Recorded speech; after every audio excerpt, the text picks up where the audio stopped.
Welcome to this afternoon's session. Thank you for everyone for coming. I know it's a busy time of the year, and I thank you for choosing to participate in this afternoon session.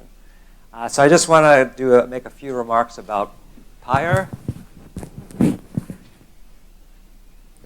A few remarks about PIRE before I introduce our Dean, Vijay Kumar. I just want to say this is a very multifaceted collaboration involving 37 partners. Those are scientists, faculty, and other researchers, and 51 trainees. And they're all moving parts, too. So what I want to do in the next 10 minutes is kind of give you a sense of what we're doing and where our proposal is. And then the Dean will give some introductory remarks. And then we'll move into the specific acts 1, 2, and 3, and then some discussion of the educational components of this program. I wanted to say that this NSF program is a bit unique in that it's an integration of both research and education. So it's not purely doing research and it's not purely doing education, but it's really about integrating these two together in some holistic way.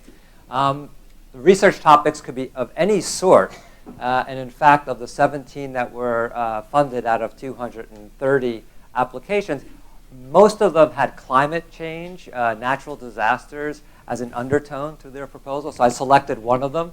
One was on extreme weather resiliency and global community resiliency to improve weather and climate prediction and emergency response strategies. So they were all over. There was one on soft robotics, which is actually one, Vijay, we should be all over in the next call, since I think Penn's polymer program, robotics program are both two of the best programs in the world in those two cases.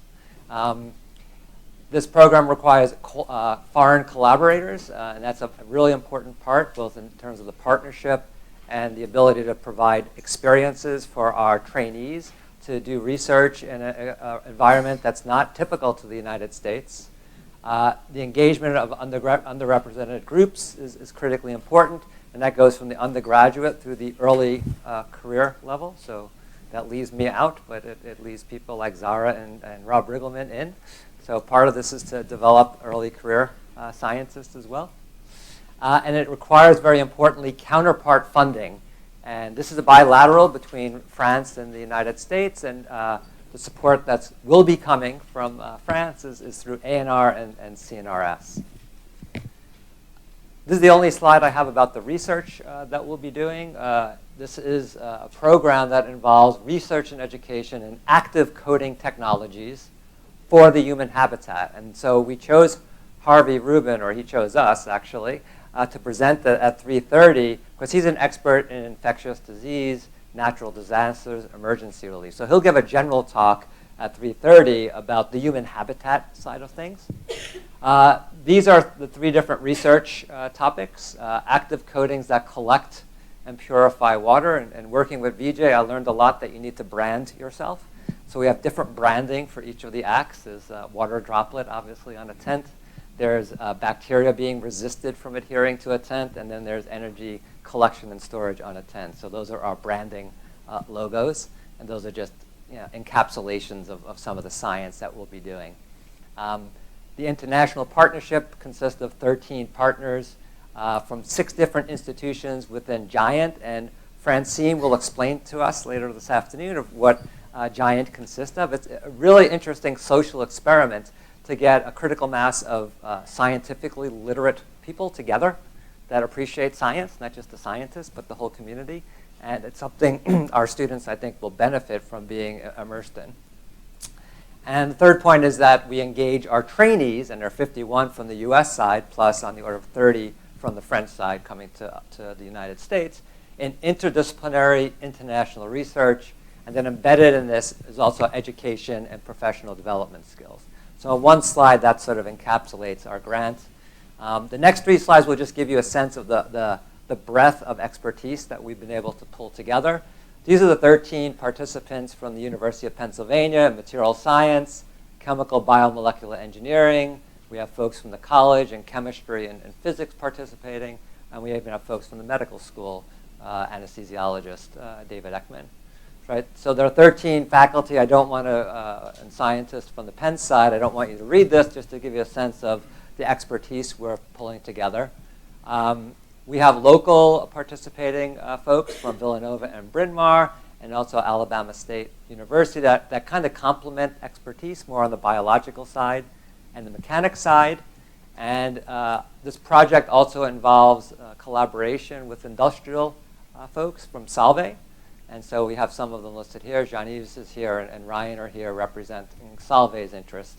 And what Solvay will contribute to this project is industrial mentorship for our PhD students, as well as like real-world experiences that our undergraduates, our PhD students might not get exposed to when they're doing basic science in the basement of this building. And finally, these are the 13 giant partners. The ones in red are the ones that are physically located here. And they come from, again, 6 different institutes and affiliations within this giant complex. Right?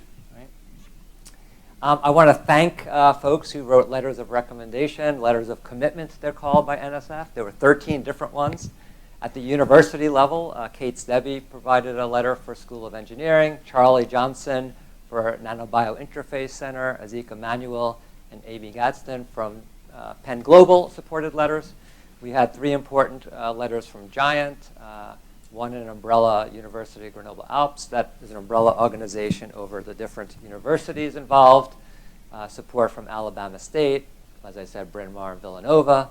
We have an external evaluator that will assess how we're doing. We also have an external advisory board that will assess how we're doing. We have support from Solvay, from Jean-Yves and Ryan right now, and also a letter of commitment from the U.S. consulate. So there's a lot of people that were behind putting this proposal together. And after 5 years, and hopefully if we get renewed after 10 years, our kind of long-term goal is integration of science into a technology. This is an example that came out from one of our press releases about FEMA workers setting up an emergency tent. We're doing basic science, right? We're going to do fundamental science. But at the end of the day, we hope that we could have some integration across the 3 different acts that leads to something that's productive and hopefully applied. Right? And we do have a senior design team that's working on some more of the applied practical side of this project. So it does flow from the undergraduate through the early career. It's all about people science, I believe.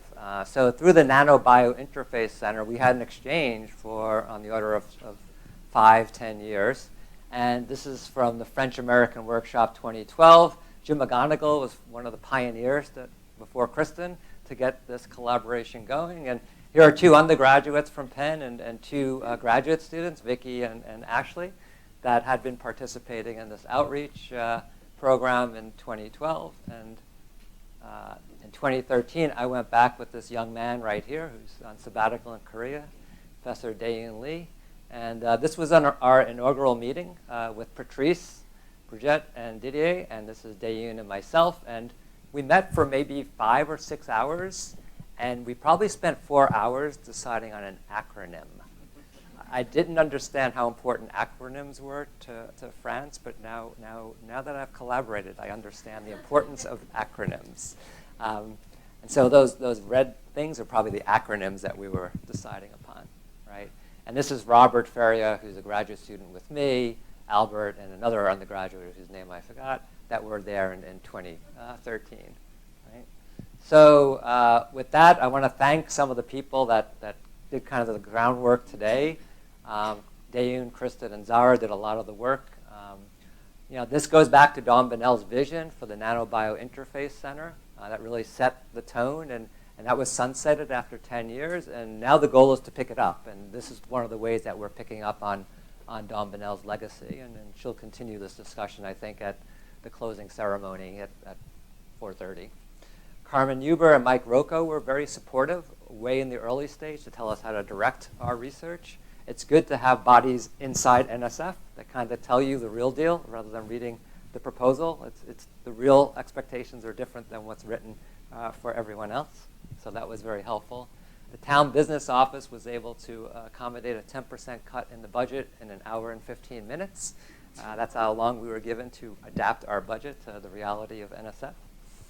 Penn Engineering has made possible the support of 8 PhD students per year in this. That's a significant percentage of the incoming class. But frankly, without help from the engineering school and VJ, this wouldn't be possible. I would thank Solvay specifically for doing sort of in-kind help and the mentoring and also involvement in research. And Francine is, Felicia is responsible for these cool logos, and Melissa is responsible for the food and the reception today.